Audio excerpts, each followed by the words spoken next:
Welcome students.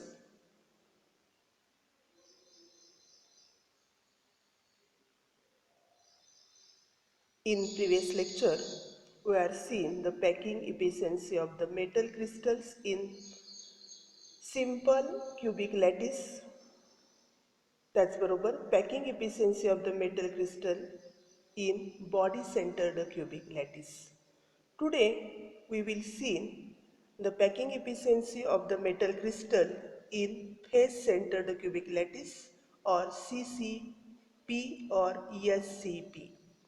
तुम्हाला माहिती आहे आपण पाठीमागच्या लेक्चरमध्ये बघितले फेस सेंटर्ड क्युबिक स्ट्रक्चर हे 3 डायमेन्शनल स्ट्रक्चर हे कशासारखं असतं तर हेक्झागोनल क्लोज पॅक्ड स्ट्रक्चर सारखं किंवा क्युबिक क्लोज पॅक्ड स्ट्रक्चर सारखं असतं आणि त्याच्यामध्ये असणारी जी पॅकिंग इफिशियन्सी आहे ती पॅकिंग इफिशियन्सी आपल्याला काय करायचं आहे डिटरमाइन करायचे आहे आणि ही पॅकिंग इफिशियन्सी डिटरमाइन करण्यासाठी आपल्याला 4 स्टेपमधून जावं लागतं.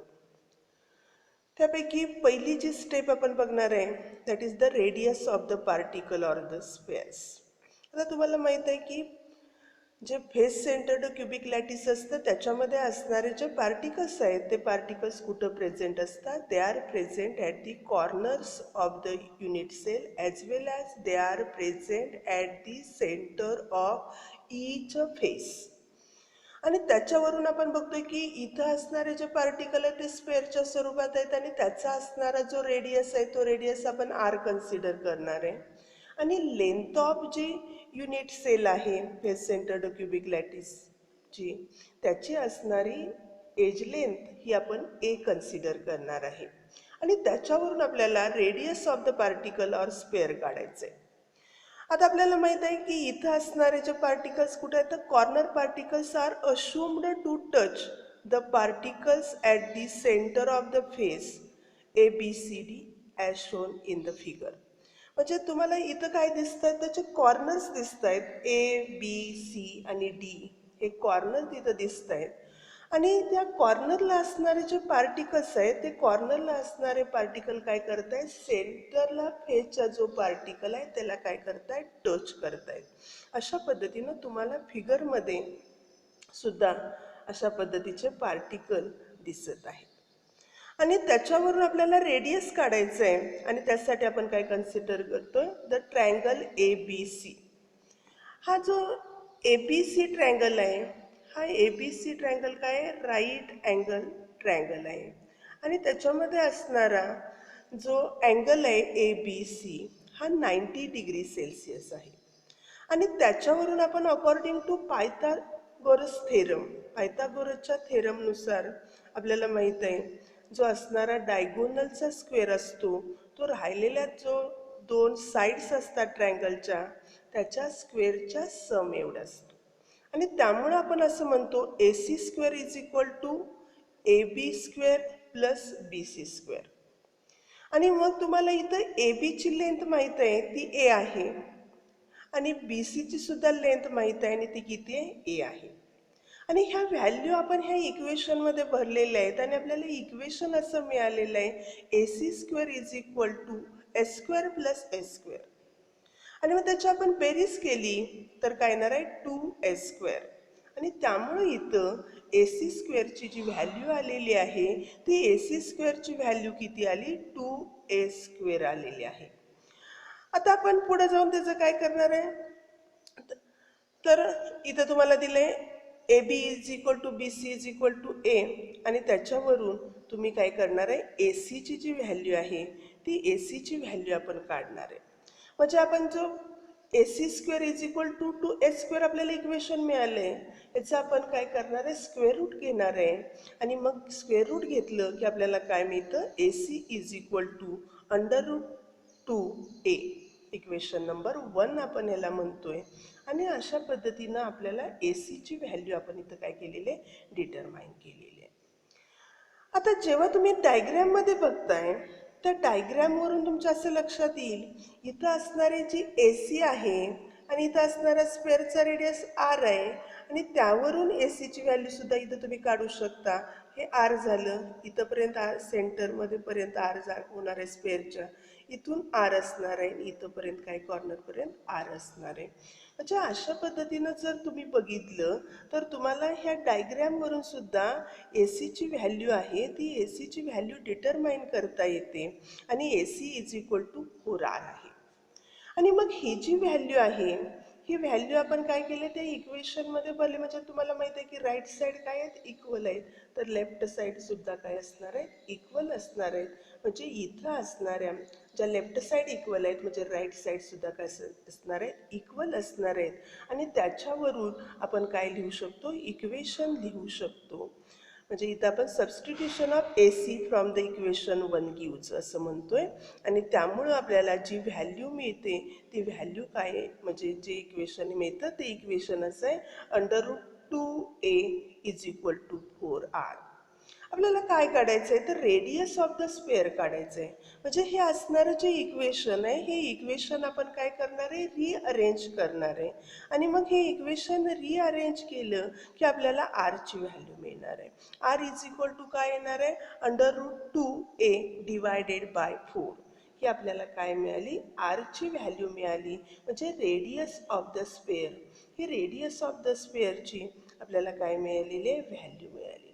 आता हे जे इक्वेशन आहे हे इक्वेशन तुम्ही काय करू शकता, सिंपल करू शकता. आता आपल्याला √2 आहे आणि डिवायडेड बाय काय 4 आहे. आता 4चं सुद्धा तुम्ही काय करू शकता, हे एक्सपांड इक्वेशन करू शकता. म्हणजे आर इज इक्वल टू तुम्हाला काय येणार आहे, √2a डिवायडेड बाय √2 √2 √2 √2 असं 4 टाइम्स येईल. आणि मग √2ला √2 काय होणार आहे, कॅन्सल होणार आहे. आणि मग शिल्लक काय राहणार आहे, R is equal to A divided by √2 √2 √2. हे 3 वेळा √2 राहणार आहे. आणि 2 √2साठी काय येणार आहे, 1 2 येणार आहे, 1 2 येणार आहे. आणि काय राहणार आहे, शिल्लक √2 राहणार आहे. आणि त्यामुळं जेव्हा तुम्ही हे इक्वेशन काय करताय, सिंपल करताय आणि सिंपल केल्यामुळं तुम्हाला काय मिळणार आहे, आरची दुसरी व्हॅल्यू मिळते, R is equal to A divided by 2 √2. हे लक्षात ठेवायचे, तुम्हाला हे महत्त्वाची व्हॅल्यू आहे. आणि त्यामुळे तुम्हाला ते पाठ असली पाहिजे. For the face centred cubic लॅटिससाठी आरची व्हॅल्यू काय येते, R is equal to A divided by 2 √2. आणि मग ही व्हॅल्यू आरची काढली की आपण त्याच्यावर दुसऱ्या स्टेपकडे वळणार आहे. आणि दुसरी स्टेप आपली तुम्हाला माहिती आहे, व्हॉल्यूम ऑफ द स्पेअर. आणि इथं आपण कन्सिडर केलेलं आहे त्याच्यामध्ये ज्या फेस सेंटर्ड क्युबिक लॅटिसमध्ये असणारे जे पार्टिकल्स आहेत ते पार्टिकल कशाच्या स्वरूपात आहे, स्क्वेअरच्या स्वरूपात आहे. आणि त्यावरून आपण त्याची काय करणार आहे, व्हॉल्यूम ऑफ द स्क्वेअर काढणार आहे. आणि व्हॉल्यूम ऑफ स्क्वेअर, 1 स्क्वेअरची व्हॉल्यूम आपण पाठीमागच्या लेक्चरमध्ये बघितलेली आहे. आणि त्याची व्हॅल्यू काय येते, व्हॉल्यूम ऑफ 1 पार्टिकल किंवा 1 square is equal to 4/3πr³. आणि मग इथं आपण काय करू शकतो तर आरची जी व्हॅल्यू काढलेली आहे ही आरची व्हॅल्यू आपल्याला काय करायची, त्याच्यामध्ये भरायची आहे. आणि आपण म्हणतोय substitution for the R from the equation 2 gives. म्हणजे 2 इक्वेशनमधून आपण काय करणार आहे, जी आरची व्हॅल्यू काढलेली आहे ती आपण व्हॉल्यूम ऑफ द 1 पार्टिकल याच्यामध्ये ती व्हॅल्यू आपण काय करणार आहे, भरणार आहे. आणि मग त्याच्यामध्ये जेव्हा तुम्ही ही व्हॅल्यू भरताय तेव्हा आपल्याला इक्वेशन मिळतं, volume of the 1 particle is equal to 4/3. आपण सिम्प्लिसिटीसाठी आपण ते काय केलेलं आहे तर ब्रॅकेटमध्ये घेतलेलं आहे. तुम्ही ब्रॅकेटमध्ये नाही घेतलं तरी सुद्धा चालू शकतं. 4/3π. आरची किंमत आपण इथं ठेवतोय, आरची किंमत काय आहे, ए डिवायडेड बाय 2 √2. ह्याचं आपण काय करणार आहे, क्यूब करणार आहे. मग ते आपण ब्रॅकेटमध्ये घेतलेले आणि त्याची आपण काय करणार आहे, क्यूब करणार आहे. आणि ह्याला आपण काय करणार आहे, सिम्प्लिफाय करणार आहे हे इक्वेशन. आणि हे इक्वेशन सिम्प्लिफाय केलं की आपल्याला मिळतं 4/3π a³ मल्टिप्लायड बाय 1. आता आपण काय करतोय, 1/2 √2 त्या ब्रॅकेटमध्ये ठेवले आणि त्याचा काय करतोय आपण, क्यूब करतोय.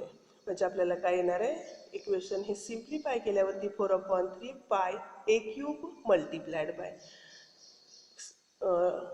ब्रॅकेटमध्ये 1/2 √2 त्याचे आपण काय करतोय क्यूब करतोय आणि मग हे आपल्याला काय करायचं सिम्प्लिफाय करायचंय आणि मग सिम्प्लिफाय केलं तर तुमच्या लक्षात येईल की काय होणार आहे इथं तर 4/3 पाय ए क्यूब आता आपल्याला 1/बाय 1चा काय क्यूब केला तर तो 1च येणार आहे आणि 2चा क्यूब आपण केलं 2 ×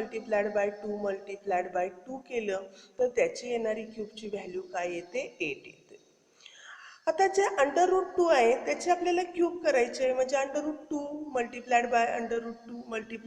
√2 येणार आहे आणि त्या √2 दोन जेव्हा त्याचा तुम्ही गुणाकार करता तेव्हा √रूट काय येणार आहे 4 येणार आहे आणि त्याचं तुम्ही काय करणार आहे स्क्वेअर रूट काढलं तर त्याची व्हॅल्यू काय येते 2 येते आणि त्यामुळे आपल्याला हे इक्वेशन काय मिळतं 4/3 पाय a cube divided by 8 multiplied by 2 multiplied by √2 मिळणार आणि मग आपण काय करणार आहे ते सिंपल करणार आहे आणि मग आपल्याला काय येणार आहे बघा 4/3 पाय a cube divided by 16 divided by √2 आता 4 आपण काय करणार आहे 16ला डिवाइड करणार आहे आणि 4 16ला डिवाइड केलं की काय येणार आहे 4 येणार आहे आणि मग हे आपण जेव्हा सिम्प्लिफाय करतो आणि हे सिम्प्लिफाय केल्यानंतर आपल्याला काय मिळतं जे इक्वेशन मिळतं ते इक्वेशन अशा पद्धतीनं येतं volume of one square is equal to पाय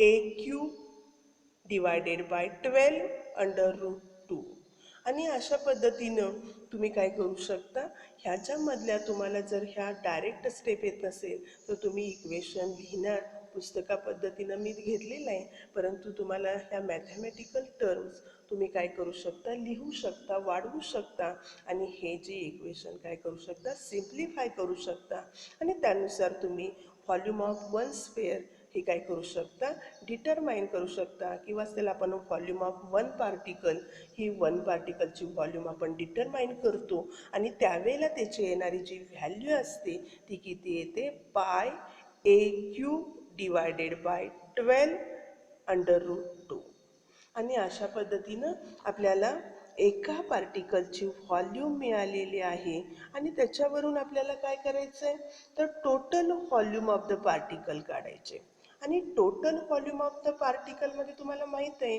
की फेस सेंटर्ड क्युबिक लॅटिसमध्ये असणारी पार्टिकलची संख्या ही 4 आहे आणि त्यामुळे आपल्याला एका पार्टिकलची व्हॉल्यूम माहीत आहे आणि त्याच्यावरून तुम्हाला काय करायचं आहे टोटल व्हॉल्यूम काढायचे आणि volume occupied by the particle in FCC unit cell म्हणजे आपण जे वन पार्टिकलची आलेली व्हॉल्यूम आहे त्याला पूर्ण काय करणार आहे मल्टिप्लाय करणार आहे आणि हे मल्टिप्लाय केलं की तुम्हाला total volume of the particles मिळणार आहे आणि म्हणून आपण म्हणतोय the total volume occupied by the particle in FCC unit cell is equal to 4 multiplied by pi a cube divided by 12 √2 आता हे इक्वेशन सुद्धा तुम्हाला काय करता येतं सिंपल करता येतं 4 काय करणार आहे 12ला तुम्ही डिवाइड करणार आहे आणि 4 तुम्ही डिवाइड केल्यानंतर 4 12ला येणारं इक्वेशन आपल्याला असं मिळतं pi is equal to A cube divided by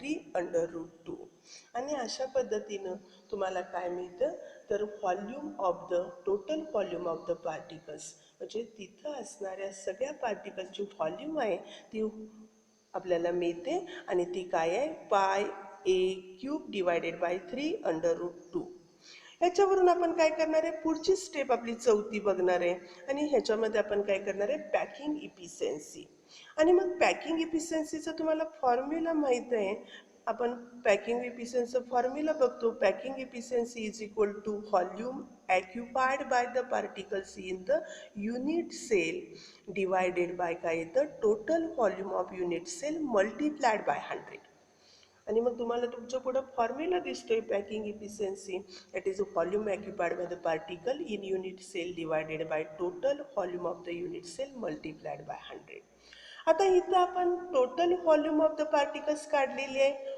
volume of the unit cell आपल्याला माहीत आहे की काय ही क्युबिक सेल आहे आणि त्याच्यामध्ये असणारी एज लेंथ ए आहे आणि त्यामुळं total volume of unit cell आपण ए क्यूब घेतो आता volume of the total particles काढलेली आहे आणि ह्या व्हॅल्यू आपण काय करतो, ह्या इक्वेशनमध्ये भरतोय. आणि ह्या इक्वेशनमध्ये भरलं की आपल्याला काय येणार आहे, pi A cube divided by 3√2 A cube divided by A cube येणार आहे, मल्टिप्लाइड बाय 100 येणार आहे. आणि अशा पद्धतीनं ह्या व्हॅल्यू आपण घातल्यानंतर आपण काय करणार आहे, हे जे इक्वेशन आहे हे इक्वेशन सिम्पल करणार आहे. आणि हे इक्वेशन सिम्पल केलं की आपल्याला काय मिळतं, पाय डिवायडेड बाय पाय डिवायडेड बाय 3√2 मल्टिप्लाइड बाय 100. आता तुम्हाला पायची किंमत माहीत आहे 3.142. ही व्हॅल्यू तुम्ही इथं घेणार आहे आणि हे जे इक्वेशन आहे हे इक्वेशन तुम्ही काय करणार आहे, सोडवणार आहे. आणि जेव्हा तुम्ही हे इक्वेशन सोडवता तेव्हा त्याच्यामध्ये येणारी packing efficiency of the face centred cubic lattice येते आणि ती किती असते, 74%. अशा पद्धतीनं आपण जे फेस सेंटर्ड क्युबिक सेल हे काय आहे, मोस्ट इफिशियंट स्ट्रक्चर आहे, कारण त्याच्यामध्ये असणारी मोस्ट स्पेस ही काय केली जाते, ॲक्युपाईड केली जाते. आणि मग तुम्ही जर बघितलं की simple cubic cell, body centered cubic cell आणि फेस सेंटर्ड क्युबिक सेल याच्यामध्ये तुमच्या लक्षात येईल की सिंपल क्युबिक सेलमध्ये जर तुम्ही बघितलं तर त्याच्यामध्ये 52.36% स्पेस ॲक्युपाईड केली जाते. जर बॉडी सेंटर्ड क्युबिक सेलमध्ये बघितलं तर 68% स्पेस काय केली जाते, ॲक्युपाय केली जाते. आणि फेस सेंटर्ड क्युबिक सेलमध्ये काय केली जाते, मोस्ट ऑफ स्पेस म्हणजे 74% स्पेस ही काय केली जाते, ॲक्युपाईड केली जाते. आणि त्यामुळं हे जे असणारं स्ट्रक्चर आहे हे कसं म्हणलं जातं, हे आपल्या 3 स्ट्रक्चरचा विचार करता हे स्ट्रक्चर कसं असतं, मोस्ट इफिशियंट स्ट्रक्चर असतं. आणि त्याच्यावरून तुम्हाला काय काढता येते, वाईड्स काढता येते. आणि त्यामुळे आपण म्हणतो इन FCC किंवा FCCलाच परत आपण दुसरा फॉर्म त्यासाठी वापरू शकतो, नाव देण्यासाठी वापरतो CCP, that is the cubic close packing structure किंवा हेक्झागोनल क्लोज पॅकिंग स्ट्रक्चर. याच्यामध्ये असणारे जी पॅकिंग इफिशियन्सी आहे ही 74% आहे. ही टोटल व्हॉल्यूम ह्या पार्टिकलनी काय केलेली आहे, ॲक्युपाईड केलेली आहे. आणि त्याच्यावरून आपण एम्प्टी स्पेस काढू शकतो. आणि 100% मायनस 74% इज इक्वल टू काय आलं, 26%. ही 26% ही काय असते, वाईड व्हॉल्यूम असते किंवा एम्प्टी स्पेस असते. आणि अशा पद्धतीनं तुम्ही जर बघितलं तर हे जे असणारं फेस सेंटर्ड क्युबिक लॅटिसमध्ये असणारी एम्प्टी स्पेस किंवा वाईड व्हॉल्यूम ही किती असते, 26% असते. त्याच्यानंतर आपण पुढचा पॉईंट बघतोय. ह्या पुढच्या पॉईंटमध्ये आपण काय बघतोय, edge length and particle parameters in the cubic system. जर आपण बघितलं की ह्याच्या क्युबिक सिस्टीममध्ये जे आपण वेगवेगळे पार्टिकलचे पॅरामीटर्स बघतोय आणि त्याच्यामध्ये असणारे युनिट सेलचे डायमेन्शन याच्यामध्ये जे रिलेशन आहे ते रिलेशन आपल्याला माहीत असणं आवश्यक आहे. आणि जेव्हा आपण काय करणार आहे, एक्झाम्पल सोडवणार आहे, न्यूमरिकल प्रॉब्लेम्स ह्या टॉपिकवरती सोडवतो तेव्हा ते आपल्याला अतिशय उपयुक्त आहे. आणि त्यासाठी आपल्याला हा टेबल माहीत असणं आवश्यक आहे. आणि मग त्याच्यामध्ये आपण बघतो की युनिट सेलमध्ये आपण 3 टाईपच्या युनिट सेल घेतलेले आहेत. SC घेतलेलं आहे, सिम्पल क्युबिक घेतलेलं आहे, BCC घेतलेलं आहे, बॉडी सेंटर्ड क्युबिक सेल, आणि FCC किंवा CCP. आता त्याच्यामध्ये जर तुम्ही पहिला आपण कॉलम आहे relation between A and R, दुसरा कॉलम आहे volume of the one particle, आणि तिसरा कॉलम आहे the total volume occupied by the particles in the unit cell. आणि मग हे जर फॉर्म्युले तुम्ही पाठ केले तर तुम्ही काय करू शकता, न्यूमरिकल प्रॉब्लेम सोडवताना डायरेक्ट त्याच्यामध्ये व्हॅल्यू घालून तुम्ही ते काय करू शकता, सोडवू शकता. आणि त्याच्यामध्ये आपण जर बघितलं, पहिलं जे आपण बघतो सिंपल क्युबिक सेलमध्ये R इज इक्वल टू काय आहे, A डिवायडेड बाय 2. आरची व्हॅल्यू, रेडियसची व्हॅल्यू तुम्हाला लक्षात आली पाहिजे, काय आहे, A डिवायडेड बाय 2. म्हणजेच आपण 1 डिवायडेड बाय 2A आपण येणार आहे. आणि मग त्याची व्हॅल्यू किती, ते 0.5 आणि A, आणि अशा पद्धतीने ते व्हॅल्यू दिले 0.500A. आता जर आपण त्याची व्हॉल्यूम बघितली, volume of the one particle जर बघितलं तर ते आपण काढलेले पाठीमागाने ती किती येते, पाय A क्यूब डिवायडेड बाय 6. आणि मग हे तुम्ही काय केलं, पायची व्हॅल्यू तुम्हाला माहीत आहे, पायची व्हॅल्यू तुम्ही घातली आणि त्याला तुम्ही 6 डिवाइड केलं तर ती व्हॅल्यू किती येते 0.5237 आणि त्याला तुम्ही काय करणार आहे मल्टिप्लाइड करणार आहे ए क्यूबनं. आता पुढे जाऊन आपण total volume occupied by the particle in the unit cell ती व्हॅल्यू सेमच असणार आहे, कारण आपल्याला माहिती आहे सिंपल क्युबिक सेलमध्ये वनच पार्टिकल असतो आणि टोटल व्हॉल्यूम इथं काय असणार आहे तीच असणार आहे आणि त्यामुळे तीच व्हॅल्यू आपण लिहिलेली आहे 0.5237 ए क्यूब. अशा पद्धतीनं तुम्ही total volume in the simple cubic लॅटिसमध्ये डिटरमाइन करू शकता. आता जर BCC मध्ये विचार केला तर BCC मध्ये काय आहे, आरची value R is equal to √3a divided by 4 आणि मग अशा पद्धतीनं तुम्ही एची व्हॅल्यू त्याच्यामध्ये ठेवणार आहे आणि तुम्ही आरची व्हॅल्यू काढू शकता. तर इथं सिम्प्लिसिटीमध्ये काय केलेलं आहे बघा, हे जे आरची व्हॅल्यू आहे ती काढण्यासाठी तुम्ही काय करू शकता, √3ची व्हॅल्यू घेणार, त्याला 4ने डिवाइड करणार, ती व्हॅल्यू येते 0.4330 आणि त्याला मल्टिप्लाइड बाय ए केलं की तुम्हाला काय येतो रेडियस ऑफ द स्पेअर किंवा रेडियस ऑफ द पार्टिकल तुम्ही डिटरमाइन करू शकता. आता volume of the one particle त्याच्यावरून तुम्ही काढू शकता आणि व्हॉल्यूम ऑफ वन पार्टिकल आपण पाठीमागच्या लेक्चरमध्ये बघितलेली ती किती आहे, √3 पाय ए क्यूब डिवायडेड बाय 16 आहे.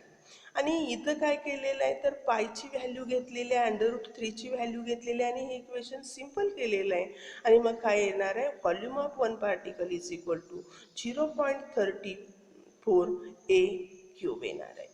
आता तुम्हाला माहित आहे की total volume of occupied by the particle in the unit cell याच्यामध्ये असणारी पार्टिकलची संख्या जी आहे ती पार्टिकलची संख्या 2 असते बॉडी सेंटर्ड क्युबिक लॅटिसमध्ये, म्हणजे त्याला तुम्ही 2ने मल्टिप्लाइड केलं म्हणजे इथं फक्त काय केलं त्याने 2नी मल्टिप्लाइड केले म्हणजे ते 2ने 16ला काय केलं डिवाइड केलं आणि इक्वेशन तुम्हाला मिळालं √3 पाय ए क्यूब डिवायडेड बाय 8 आणि इथं सुद्धा त्यांनी पायची व्हॅल्यू √3ची व्हॅल्यू भरलेली आहे आणि त्याला 8ने डिवाइड केलं तर येणारी व्हॅल्यू किती येते 0.68 ए क्यूब येते. त्यानंतर तिसरा पार्ट आपण तिसरा टाईप युनिट सेलचा बघतोय FCC किंवा CCP आणि याच्यामध्ये जर तुम्ही बघितलं रेडियस आत्ताच आपण बघितलं रेडियसची जी व्हॅल्यू आहे ती रेडियसची व्हॅल्यू आपण काय केली डिटरमाइन केली आणि रेडियसची व्हॅल्यू इथं काय येते √2 डिवायडेड बाय 4a म्हणजे √2a डिवायडेड बाय 4. आता इथं √2ची व्हॅल्यू तुम्ही घेतली आणि त्याला 4ने तुम्ही डिवाइड केलं तर ती व्हॅल्यू किती येते 0.3535 आणि मल्टिप्लाइड बाय काय करणार आहे a that is the length of एजनं त्याला मल्टिप्लाइड करणार आहे तुम्हाला रेडियस ऑफ द स्पेअर किंवा पार्टिकल मिळेल. आता volume of the one particle आत्ताच आपण डिटरमाइन केलं आणि त्याची व्हॅल्यू काय आली पाय ए क्यूब डिवायडेड बाय 12 √2. आता याला तुम्ही सिम्प्लिफाय केलं तर ती व्हॅल्यू येते 0.185 ए क्यूब. आता total volume occupied by particle unit cell बघितलं तर याच्यामध्ये आपण माहित आहे तुम्हाला फेस सेंटर्ड क्युबिक लॅटिसमध्ये 4 पार्टिकल असतात, म्हणजे तुम्ही काय करणार आहे 4ने त्याला मल्टिप्लाइड करणार आहे आणि मग इथं सिम्प्लिफाय करत असताना 4ने 12ला काय केलं 12ला डिवाइड केलं म्हणजे 3 राहिलं शिल्लक, म्हणजे तुम्हाला मिळणार इक्वेशन काय मिळतं पाय ए क्यूब डिवायडेड बाय 3 √2 आणि हे सिम्प्लिफाय केलं तर इक्वेशन आपल्याला मिळतं 0.74 ए क्यूब. अशा पद्धतीनं हे जे रिलेशन आहे ते रिलेशन तुम्ही लिहायचे आहेत पाठ करायचे आहेत आणि त्याच्यावरून जेव्हा आपण काय करणार आहे न्यूमरिकल प्रॉब्लेम सोडवणार आहे हे न्यूमरिकल प्रॉब्लेम सोडवत असताना तुम्हाला त्याचा काय होणार आहे उपयोग होणार आहे. आणि त्यानंतर आपण पुढचा पॉईंट बघतोय. पुढचा पॉईंट आपला आहे the coordination number and the packing efficiency in the systems. आता ज्या आपण 3 लॅटिसमधल्या बघितलेल्या ज्या असणाऱ्या पॅकिंग इफिशियन्सी आहेत आणि त्याचा असणारा जो कोऑर्डिनेशन नंबर आहे त्याचाच आपण विचार करतोय आणि त्याच्यासाठी आपण काय करतोय एक टेबल घेतोय. हाही टेबल तुमच्यासाठी अतिशय महत्त्वाचा आहे. पहिलं आपण बघतोय SC that is the simple cubic lattice आणि मग त्याच्यामध्ये असणारा कोऑर्डिनेशन नंबर तुम्हाला माहिती आहे 6 आपण पाठीमागं बघितलेलं आहे आणि मग जर तुम्ही बघितला हा जो 6 नंबर कसा येतो 4 इन द सेम लेअर, म्हणजे जो स्पेअर तुम्ही काय केलं आहे सिलेक्ट केला केलेला आहे त्याच लेअरमधल्या 4 स्पेअरनी तो स्पेअर काय केला जातो, सराउंड केला जातो. अबाव लेअरमधल्या 1 स्पेअरनं तो सराउंड केला जातो आणि बिलो लेअरमधल्या एका स्पेअरनं तो काय केला जातो, सराउंड केला जातो. आणि अशा पद्धती असणारा सिंपल क्युबिक लॅटिसमध्ये असणारा जो कोऑर्डिनेशन नंबर आहे 6. हे सगळं महत्त्वाचा टेबल आहे. तुम्ही तो काय करायचं आहे, पाठच तुम्हाला असला पाहिजे. आणि इथं असणारी पॅकिंग इफिशियन्सी सिंपल क्युबिक लॅटिसमध्ये तुम्हाला माहीत आहे किती असते, 52.4%. आता त्यानंतर आपण जर बघितलं दुसरं लॅटिस आहे BCC body centered cubic lattice आणि त्याच्यामध्ये असणारा जो कोऑर्डिनेशन नंबर काय आहे, 8 आहे. आता जर तुम्ही विचार केला इथं हा कोऑर्डिनेशन नंबर कसा 8 असतो, तर ज्या स्पेअर तुम्ही निवडलेला आहे त्याच्या लेअरमधल्या कुठल्याही स्पेअरनं तो स्पेअर सराउंड केला जात नाही. तर तो स्पेअर अबाव लेअरमधल्या 4 स्पेअरनी काय केला जातो, सराउंड केला जातो आणि बिलो लेअरमधल्या 4 स्पेअरनी सराउंड केला जातो. अशा पद्धतीनं त्याचा असणारा जो कोऑर्डिनेशन नंबर आहे तो कोऑर्डिनेशन नंबर किती येतो, 8 येतो. म्हणजे 4 in the layer below and 1 in the layer of the above. म्हणजे 4 इथं 1 पुस्तकात चुकून झालेलं आहे, तिथं काय पाहिजे, 4 इन द अबाव लेअर आणि 4 इन द बिलो लेअर. अशा पद्धतीनं खालच्या लेअरमधल्या 4 स्पेअरने आणि वरच्या लेअरमधल्या 4 स्पेअरने तो स्पेअर काय केला जातो, सराउंड केला जातो. आणि त्यामुळं तिथं बॉडी सेंटर्ड क्युबिक लॅटिसमध्ये असणारा जो कोऑर्डिनेशन नंबर आहे तो कोऑर्डिनेशन नंबर 8 असतो. आणि त्याची असणारी पॅकिंग इफिशियन्सी आपण आता बघितली 68% असते. तिसरा आपण लॅटिसचा टाईप बघतोय FCC, CCP और SCP. आणि याच्यामध्ये असणारा कोऑर्डिनेशन नंबर 12 आहे. आपण जे 3 डायमेन्शनल स्ट्रक्चर बघितलं त्याच्यामध्ये सुद्धा तुम्हाला सांगितलं होतं की इथं असणारा कोऑर्डिनेशन नंबर 12 असतो. त्या लेअरमधल्या 6 स्पेअरनी तो काय केला जातो, सराउंड केला जातो.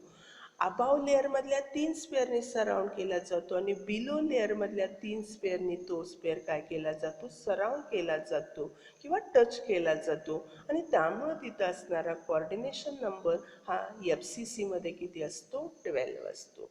आताच त्याची आपण पॅकिंग इफिशियन्सी काढली आणि पॅकिंग इफिशियन्सी त्याची किती असते, 74%.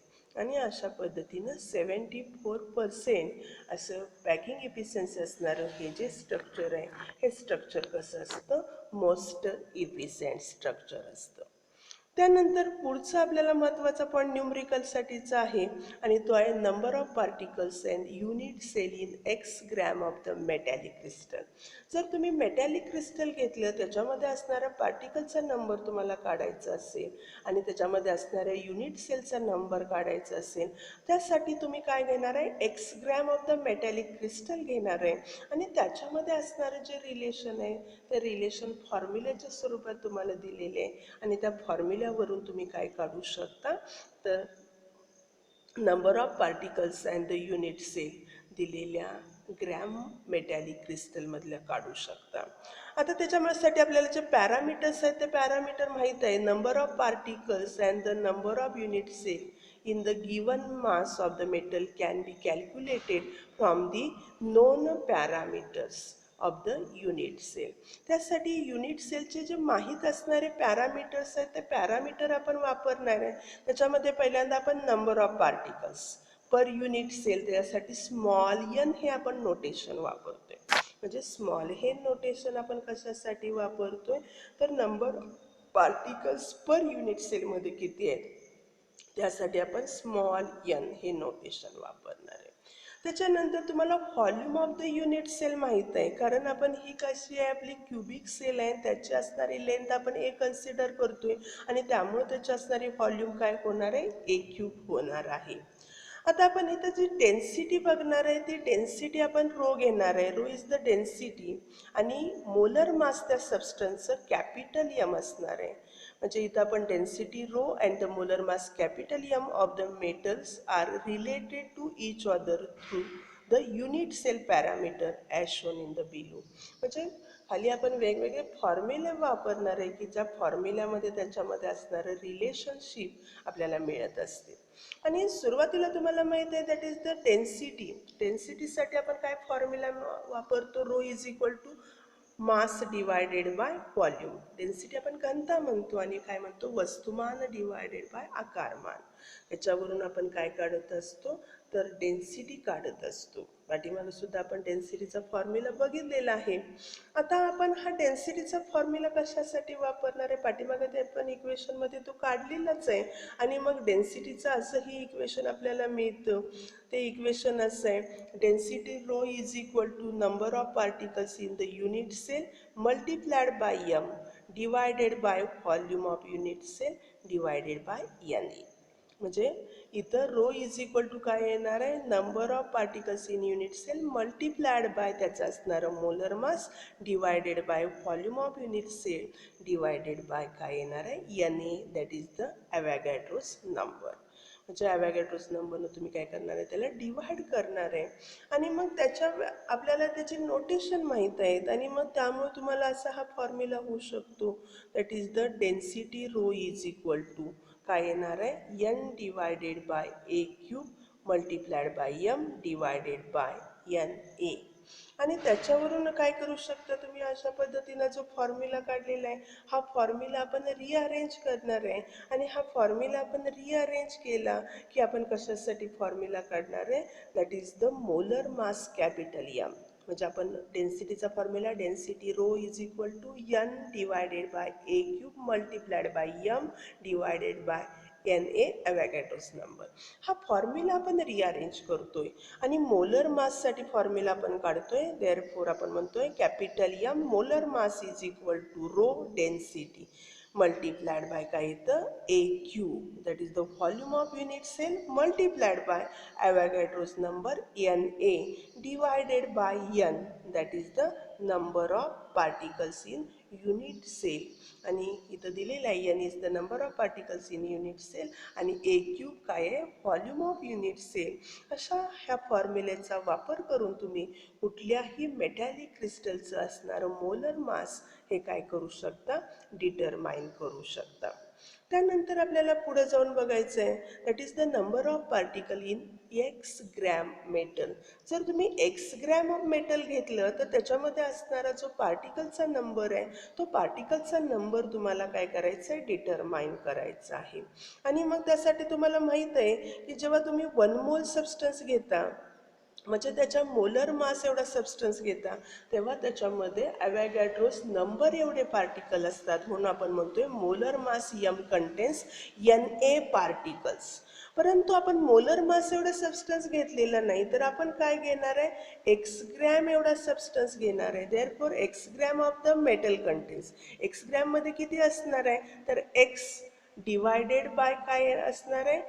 M multiplied by N A असणार आहे. आणि तेच आपण दिले, that is the x multiplied by N A divided by M particles. म्हणजे जर तुम्ही बघितलं, एक्स ग्रॅमचा तुम्ही मेटल सबस्टन्स घेतला, मेटल क्रिस्टल घेतला, तर त्याच्यामध्ये काय येणार आहे?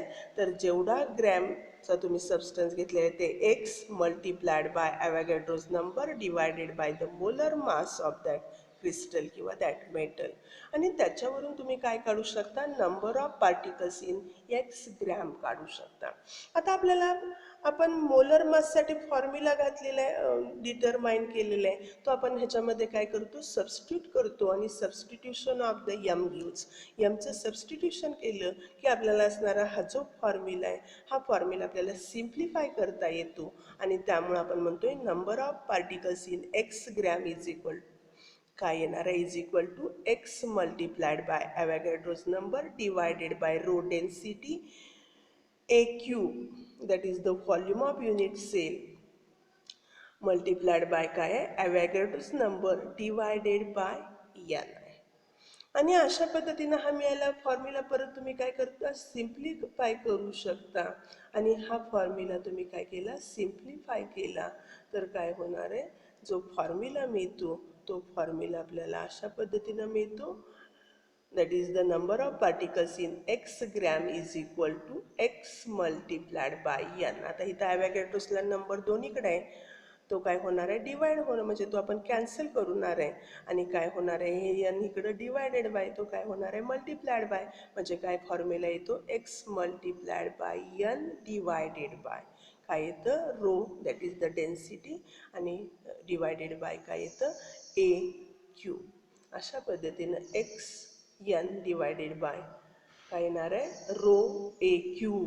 आणि हा फॉर्म्युला वापरून तुम्ही number of particles in x gram of the metal substance किंवा मेटल क्रिस्टल तुम्ही काय करू शकता, डिटरमाइन करू शकता. पुढे जाऊन आपल्याला काय करायचं आहे, तर number of unit cell in x gram metal.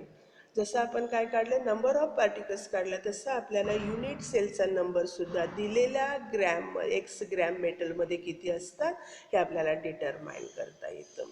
आता आपल्याला माहिती आहे की जर तुम्ही N particle correspond to 1 unit cell, एका युनिट सेलमध्ये असणाऱ्या पार्टिकलचा नंबर आपल्याला माहीत आहे आणि तो नंबर किती आहे, एन आहे. आणि मग आपल्याला काय काढायचं आहे, एक्स ग्रॅममध्ये पार्टिकलचा असणारा नंबर काढायचा आहे. म्हणजेच आपल्याला माहीत आहे एक्स ग्रॅममध्ये असणाऱ्या पार्टिकलचा नंबर आता आपण बघितला होता, म्हणून आपण असं म्हणतो x multiplied by N divided by rho a cube particle correspond to, म्हणजे ह्याच्यामध्ये असणाऱ्या युनिट सेलचा नंबर काढणार आहे. आणि तो युनिट सेलचा नंबर किती येतो, x multiplied by N divided by rho a cube multiplied by 1/n unit cell. म्हणजे आपण काय करणार आहे, x N divided by rho a cube, त्याला डिवाइड करणार आहे, एन मल्टिप्लायड बाय काय करणार आहे, 1 करणार आहे. आणि त्यामुळे आपल्याला हे काय मिळणार आहे, एवढ्या नंबरच्या युनिट सेल मिळणार आहे. आणि म्हणजेच काय म्हणतो आपण, हे सिम्प्लिफाय केलं, एनला एन काय होणार आहे, कॅन्सल करणार आहे आपण. आणि फॉर्म्युला काय राहणार शिल्लक, x divided by rho multiplied by a cube. आणि त्याच्यावरून तुम्ही काय काढू शकता, number of unit cell in x gram of the metal is equal to x divided by rho multiplied by a cube. अशा पद्धतीनं तुम्हाला काय काढता येतात, number of unit cell in x gram of metal काढता येतात. त्याचबरोबर तुम्हाला number of unit cell in V volume ह्या सुद्धा आपल्याला काढता येतात. आणि number of unit cell in the volume V of the metal काय येणार आहे, हे व्हॉल्यूम आहे. आणि एका युनिट सेलची व्हॉल्यूम तुम्हाला माहीत असते, ए क्यूब असते.